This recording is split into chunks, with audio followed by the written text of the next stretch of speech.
অনেক দিন আগের কথা।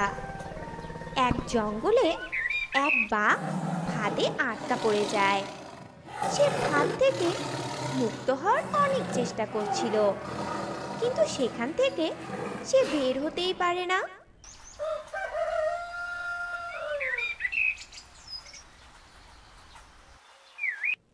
একদিন এক পথচারী বনের মধ্যে দিয়ে হেঁটে যাচ্ছিল।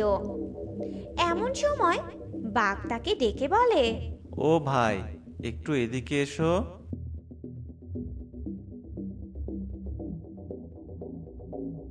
কি বলবে তাড়াতাড়ি বলো, আমার হাতে সময় নাই।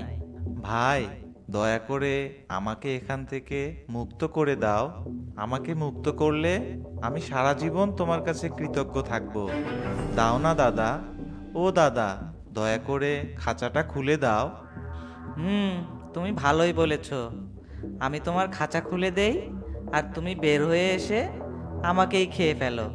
এত বোকা আমি নই বাপু, আমি পারবো না তোমার খাঁচা খুলে দিতে। আমি চললাম। এই কথা বলে লোকটা সেখান থেকে চলে গেল। আর বাঘ মন খারাপ করে সেখানে খাপটি মেরে রইল।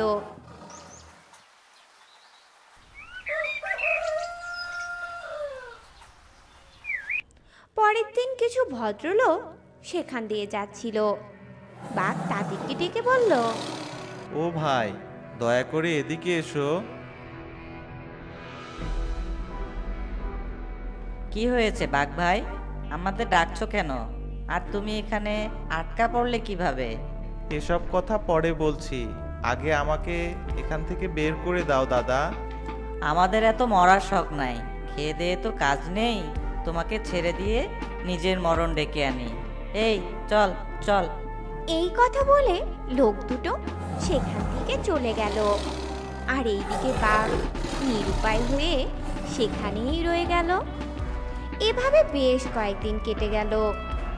বাঘ কারো কোনো সাহায্য পেল না। একদিন এক কাঠুরিয়ে বনের মধ্যে দিয়ে যাচ্ছিল।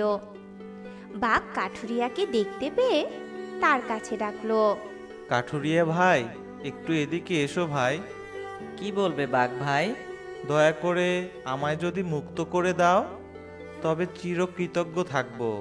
হুম, তোমরা তো মানুষ খেকো জীব, তোমায় ছেড়ে দিলেই তো তুমি আমায় খাবে।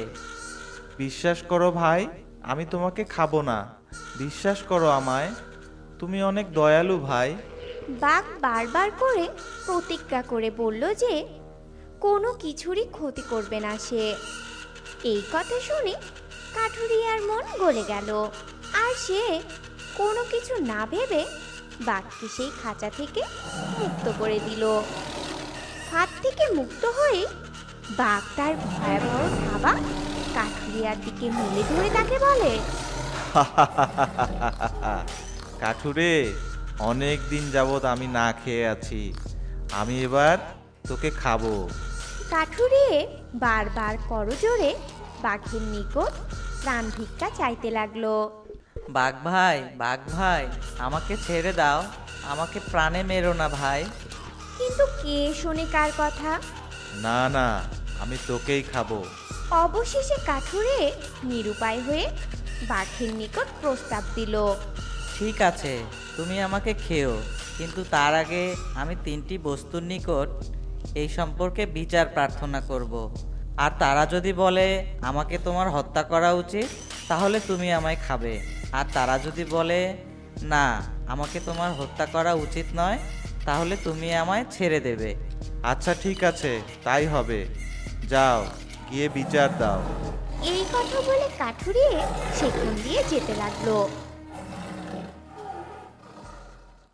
কাছেই ছিল এক বিরাট আম গাছ।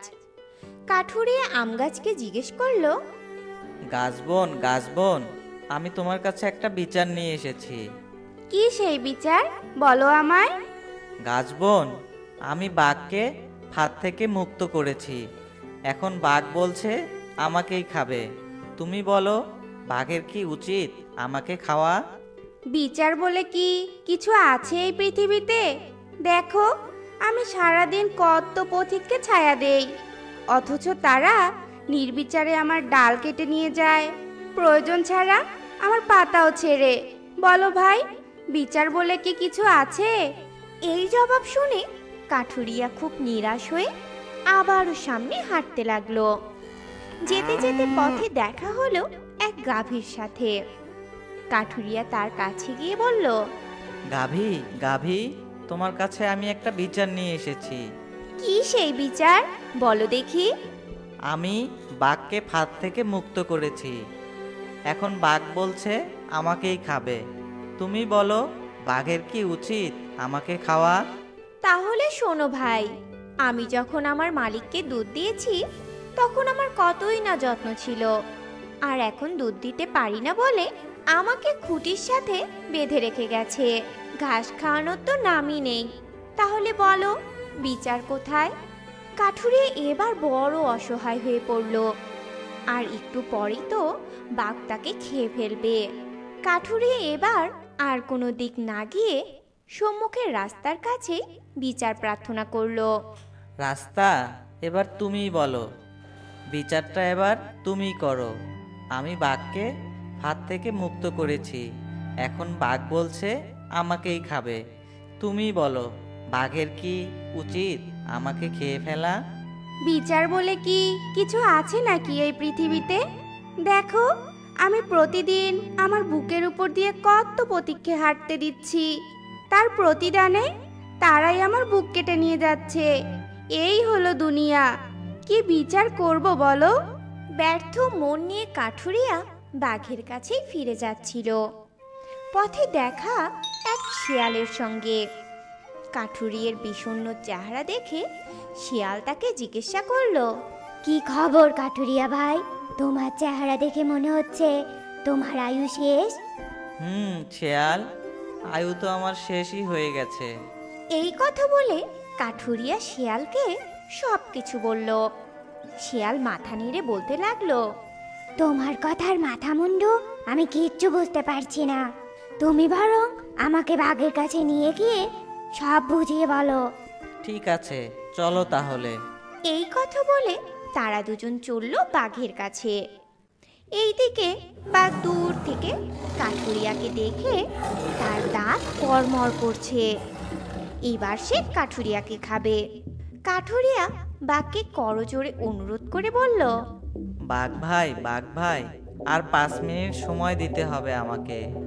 আমাদের মধ্যে কি কি ঘটেছে শেয়াল সবটা শুনতে চায়। বাঘ তখন রাগান্বিত হয়ে রাজি হলো। আর কাঠুরিয়া তখন শিয়ালকে সব কিছু বোঝাতে লাগলো। কিন্তু শিয়াল তার হাত দিয়ে মাথা চুলকিয়ে বলল, আজ যে আমার কি হলো কিছুই মাথায় ঢুকছে না। আচ্ছা, তুমি বললে বাঘ ফাঁদ থেকে বের হয়ে আসলো, আর তুমি ফাঁদে ঢুকলে। আরে বোকা শেয়াল, আমি ছিলাম ফাঁদের মধ্যে। শিয়াল আবার মাথা চুলকিয়ে বলল, এবার বুঝতে পেরেছি। ফাঁদটা ছিল বাঘের মধ্যে, আর কাঠুরিয়া ফাঁদের মধ্যে থেকে বের হয়ে আসলো। বাঘ এবার রাগে গর্জন করে উঠল। আর গর্জন করতে করতে বলল, আরে না না মূর্খ শেয়াল, আমি ছিলাম ফাঁদের মধ্যে। আমি হলাম বাঘ। কি ঠিক তো? ঠিক। ও হচ্ছে কাঠুরিয়া। তাও ঠিক। আমি ছিলাম ফাঁদের মধ্যে। কি ঠিক তো? বুঝছো এবার?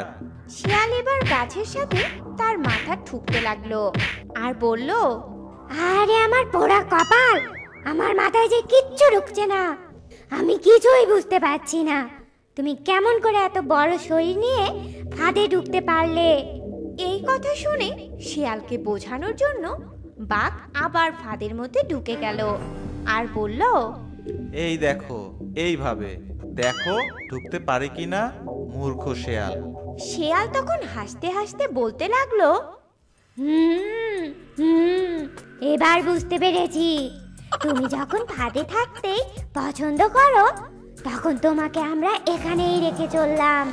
এই কথা বলে কাঠুরিয়ার শিয়াল হাসতে হাসতে সেখান থেকে চলে গেল। আর কাঠুরিয়া মনে মনে ভাবলো যে বিচার বলে কিছু একটা আছে এই পৃথিবীতে। আর এইদিকে বাঘ ফাঁদের মধ্যে বন্দী হয়ে গর্জন করতে লাগলো। এভাবে বেশ কিছুদিন কেটে গেল। এভাবেই বাঘ কিছুদিন না খেতে পেয়ে ক্ষুধার যন্ত্রণায় মারা গেল। তো বন্ধুরা, আমরা এই গল্প থেকে এটাই শিক্ষা পাই যে যে উপকার করে তার প্রতি কৃতজ্ঞ না হয়ে উল্টো তাকে বিপদে ফেললে তার সাথে এমনটাই হয়। আর বন্ধুরা, আমাদের আজকের গল্পটি তোমাদের কাছে কেমন লেগেছে তা কমেন্টে জানাতে ভুলো না কিন্তু।